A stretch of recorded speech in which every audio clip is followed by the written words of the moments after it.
Good afternoon, everyone. I'll wait for the hum to die down as the hallway gets lively. Wingman, I'm here to talk about our experience in bringing voice-controlled game characters into games.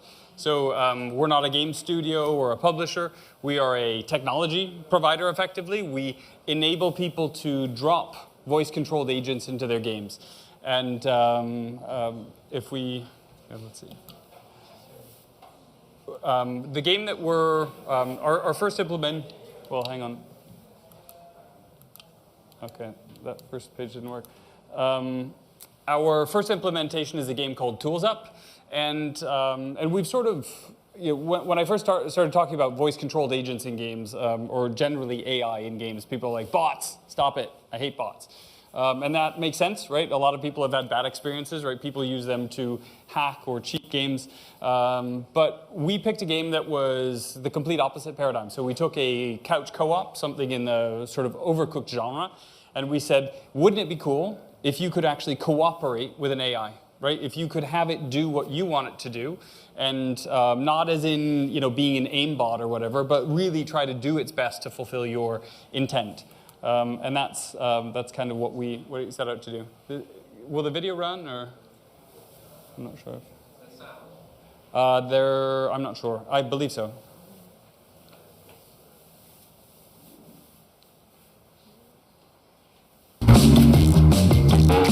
Bring the yellow paint to the living room.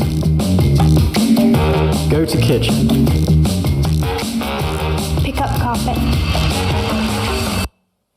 So just a quick snippet there. You can see that in order to play this game, you have to coordinate, right? You can have up to 4 players. It's out now on consoles, various across PC and Switch and all the rest of it. Basically, like Overcooked, you've got a certain number of rooms to DIY, fix, and a certain amount of time to do it. If you don't have any helpers, if you don't have any other players, you're not going to get the job done, right? So it makes it kind of an interesting challenge. And what we really, what voice control comes down to is 2 different things, right?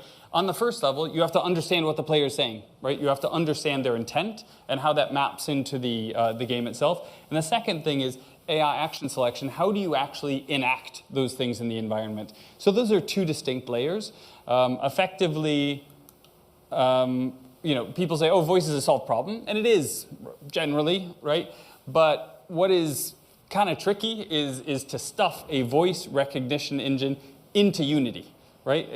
You don't get to use all your off-the-shelf models, right? You literally have to craft something that sits within Barracuda that runs on that CUDA engine, and we were able to do that. So that little breakthrough is quite important, right? Because you have to take. You can't have some Discord channel or whatever, right? Your player expects to buy a game and just talk to it, and it's got to happen.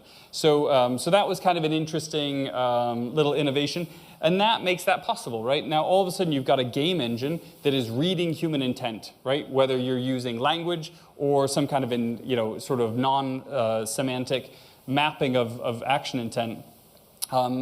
That sort of gives you that first piece in the puzzle.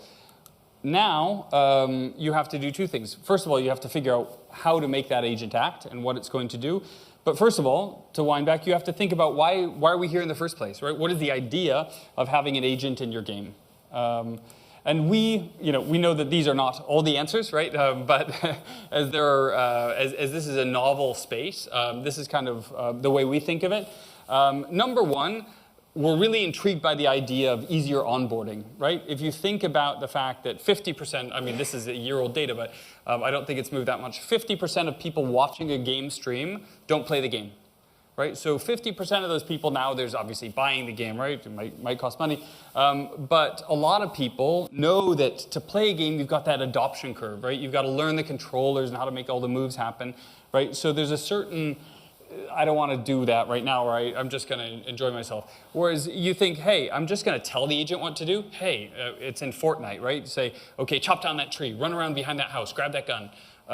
So you kind of take a player like myself who is absolutely rubbish at Fortnite, and I could actually have fun interacting with the game, right? So that's kind of an interesting concept, we think, that whole voice play genre. Number two is team. The other thing that's interesting about voice play is in spaces like AR and VR, right? Where controllers still haven't been figured out, right? How do you do things in those spaces? If you can interact semantically with stuff, then it might open up more play options and more optionality. As a teammate, that's really where we see, I mean, it's what we've done with ToolsUp. It's really where we see a huge amount of potential and interest, right? If you think about this player be in a complex game like a Fortnite or a PUBG or something like that, or you take a really simple game like ToolsUp where you're just trying to do a few fairly discrete actions, there's a lot of different stuff going on. And when we look at the success of things like Brawl Stars, right? There was data out, I think, from Steel the other day on Brawl Stars, something like, anyway, it was like $430 million in the first year. Pretty impressive numbers, right? So this whole team play concept, right, is something that's well proven, is interesting. What's totally new and really, we think, doubly interesting is what happens if your buddy's not around that you like to play with, right? But you can say to your AI, hey, I don't want to play with some rando from the internet, somebody who might be rubbish. I'm going to play with this predictable entity, this little AI agent that I've been training, and that kind of knows how to do what I ask of it. We think that opens up all sorts of interesting, and again, to get away from the bot concept, you're going to want to have segregated modes, right, where everybody's in a team. But we think it makes it really interesting, right? For the player, it's a new challenge to say, I'm controlling one character while directing another with voice, and we think that's really interesting. The Oracle concept, sort of in Torchlight, you've got the little guy who trails around behind you and does almost nothing at all, right? Apart from, give you certain bits of wisdom here and there and badly shoot at enemies. When you think about what that can be with an AI agent, right, trailing around behind and actually being useful, I think that enhances the playability of those games, right? And kind of takes something that is sort of like it's like a third ear on a dog, right? You don't know why it's there, but it sort of exists. But I think that opens up new potential. And the other thing is comic relief, right?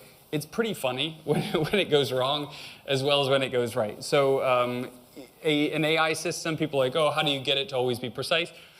It doesn't have to be perfect, right? Your buddy isn't perfect either, right? They're going to let you down sometimes. Sometimes the AI is going to do something, and maybe the highlight reels of the AI bloopers are going to be some of the most watchable bits of it. So lesson number one, don't be too clever. When you're implementing voice in games, there's a lot to really, there's a lot to think about. And if you put yourself in the player's position, what do they need to do, right? What are they trying to achieve, and what are they trying to sort of what's the goal of your game, and how can that agent help them? Some things are pretty easy just to do with maybe a nav mesh and fairly linear connections between this is what I'm saying and this is what I want the agent to do. You might not need deep learning and all the sophisticated stuff for that. It's fun to play around with, but it has its own burdens. So in this case, this is one of the scenes on ToolsUp. What we did is say, look, a lot of the times if it's go to room X and achieve target Y, let's say paint the bathroom green or tile the bathroom.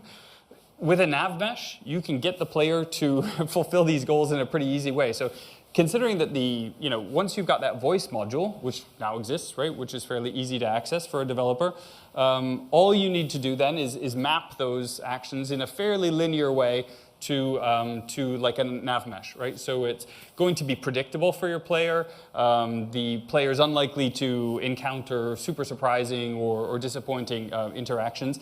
From a technologist perspective, in a way, I'm kind of like, surely we can do better. But at the end of the day, it's the right tool for the job, right? You don't need a sledgehammer to pound in a small nail. Nav mesh and similar tools are pretty easy, right? These are things that game developers already know how to use. So you can go in and you can map to an objective, right? And give your agent a fairly clear path. So anybody who's got a team of game developers who's working with nav mesh or similar tools already can start to use these things, right? Can start to take advantage of this sort of functionality without having to be, have advanced AI degrees or whatever. And this is the ugly slide. This kind of gives you a little bit of a sense of complexity versus autonomy, right? So in terms of low complexity, right? If you take a game like Brawl Stars, right? Just at a glance, you can see what's going on there. You know who the actors are. It's a two-dimensional world. You can, those things are what we call low complexity environments. It's pretty easy. If you say, go over and, attack that guy or whatever, it's going to be successful. High complexity is a complex 3D environment, Counter-Strike or a Fortnite or whatever, where there's a lot of stuff that is, you might have perception differences between how you describe something and what the agent might infer from your descriptions. So you end up with a really much higher complexity space for the agent to think about and process. And complex goals, right? Where you say, do this and then do that. You get what's called an explosion of the action space, right? Where the number of actions that the agent can take within that space and the number of things that it may branch into becomes vast, right? Where you say, okay, you make this move, and then your next move, right? If you start adding up or multiplying out those things, it grows exponentially in terms of complexity. So you've got to have really good solutions around path planning and stuff like that. So you are going in at the deep end of deep learning. You are using all the really hard stuff that can go wrong and probably will for a certain amount of time. So you kind of go from that top left is an ugly place to be in terms of deliverability. I wouldn't, if I were Epic, probably do Fortnite team mode tomorrow. It's going to be harder. But you take something like a Brawl Stars or, in the upper right, there are lots and lots of ways in which you can put a teammate into a game that doesn't have this super complex visual space where you're going to end up with pretty successful results. And then, lower right, ToolsUp. Pretty straightforward, right? Command space is relatively limited, so you can get to a really interesting, fun player experience. And our developers were kind of like, and don't take this the wrong way, but they were kind of like, well, if you're just in one player mode, the game is just moderately interesting, right? You're going around, you're doing your thing, but once you have the AI agent in there, then it's kind of interesting because you're never able to just sit back and go auto mode, right? You have to think about more things, right? So it sort of reboots the game for the player. And I think, rebooting games, when we look at the number of titles that have come back, I saw the App Annie speech this morning, they were talking about the number of games that have kind of launched and been big and then had a resurgence, right? We think that there are a lot of games sitting on shelves where you said, imagine if you could play that with a teammate alongside, right? A little AI teammate that was doing what you wanted to do. It would totally change the dynamic of the game. So a lot of times when you think about these things, okay, they've kind of hit that curve, right? They've sunset. If you reboot that game as hey, it's you and the AI teammate, we think there's a whole new space here to be, where you can kind of turn old content into some pretty fascinating new stuff. So that's something that we'd encourage you to think about. Lesson 2, the AI is a squire, not the knight. Who saw the OpenAI Dota 2 AI stuff? Anyway, so OpenAI, big research group, put out a Dota 2 bot, right? And they crushed all the human competition, and then they let people play with the bot, right? So you could play, as a 5-person team, you could play as one of the teammates. And the number one feedback, which I thought was awesome, was people it left me to die, right? They're like, I played, and it left me to die. And, what happens is the bot calculates, it looks at the person or the entities that you're facing, and it does this calculation that said, would I win that battle, right? And it's 90% of the time I win that battle, no problem. So it's like the human, I'm going to leave them. They've got this, right? But the human is not superhuman. It's just a human. So they got killed, right? And everybody's like, look, if you have AI and humans coexisting without coordination, without communication, it's a horrible experience, right? Because the AI has no expectation of human fallibility or team spirit. So that's definitely one to avoid, and hence our view on the importance of communication. The other thing is, as you get into these complex environments, there are some really interesting technologies that are literally advancing. Every 6 months, you'll get a new set of algorithms that come out. This is one from the group at, I think it might be it's Sergey Levine's research group. And anyway, so what they're doing is they're taking a robot arm with 5 degrees of freedom and learning to open doors. And it sounds like the simplest thing in the world, But it actually means the agent has to think on a couple of different levels, right? How do I get into that position with the arm or with the hand in the right position to turn and then open the door? So a lot of these technologies, in this case meta learning, really help us kind of build pyramids of skills. So even as you go into a more complex environment, there are ways of sort of building skill primitives, right? Saying, okay, moving hand is this thing and then moving elbow is that thing. You can start to strip those things apart and then combine them in ways that lead to good results over time. So meta learning gives you a great tool, and it's becoming practicable. And lastly, funny is okay. Sometimes when it goes wrong, it's actually more entertaining. You're not going to win every game, and sometimes you'll find that having these agent interactions is, look, if you put a smile on a player's face, there are worse things than that, right? And if you get them sending that little snippet around to their friends because it was funny, it's a great thing for the game, and we think that this will go a very long way. We think that humans interacting with AI it's our future, right? In a lot of ways, and we'd rather see it happen in this sort of cooperative way rather than saying, "Hey, I have a human here. Let me replace that role with a human." I'm like, actually, the human has some great insight. The agent may have some great execution. It should be a good team. So that's it. Any questions? Yeah. So really great talk. Is it developed for accessibility as well?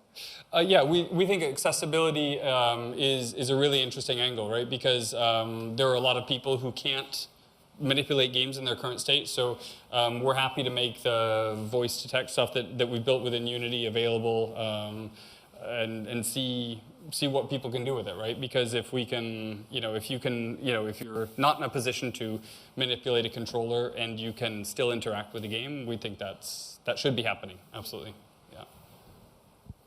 Thank you. We do have time for a couple more. Yeah. Is it just Unity that's developed for? We haven't completed it, but we've got most of the work on UE4 done now. So we're going into a variety of engines. It's because of ToolsUp being a Unity-developed game, we started with that. But yeah, we see ourselves as building this into most of the game engines. At the end of the day, these the engines, there's usually some way of getting access to the sort of processing that you need. So the way we do it in UE4 is vastly different from the implementation in Unity because Barracuda doesn't sit inside it, so we had to do some other tweaks. But yeah, so ideally we'll be making it more widely available across the other ones. It sounds fascinating. You talked about the potential for sort of shaking up games with adding in an AI teammate that's voice controlled. Have you sort of looked far enough ahead to consider whether this would have an impact on genre itself, if there's a specific genre that caters to this technology, or could be in the future? Well, one of the things that we think is really interesting is taking that whole space of esports, right? Where esports is kind of, you've got this watchability problem, right? Because even though the gameplay can be really fascinating, a lot of times just watching people click and sort of, or eyes down, is not super engaging, right? But if you are emoting via language, if you need to shout out to your teammate, cover this, do that for me, I'm going here, then all of a sudden the game and their strategy behind all those movements becomes transparent, right? So all of a sudden, and our voices are emotional, right? We convey a lot of mental state through speech. So I think that is a really interesting domain. I mean, the whole first-person shoot, anything where normally people are playing in teams or whatever. So ToolsUp was, I think, a great choice for us to start with. Those things are going to be, I think you'll see a whole subset of those genres, and I think you'll see modes where some people just always play in team mode, right? So you'll have your Fortnite players who play the game, and then the Fortnite players who play with a team, and I think you'll see different, there's a whole, if you think about the strategy space for the player around those games, it's just immense, right? And, there's a certain type of player who's going to find that fascinating. So I think, yeah, I think anything that is right now. So when I see Brawl Stars and their success, I'm just like, this is going to be amazing, right? Anything that is like natively 2v2 or whatever else, or multiple 2-player teams, feels really like it's going to be interesting. And we can't wait to see how this unfolds. Sounds brilliant. Thank you very much indeed. Thank you.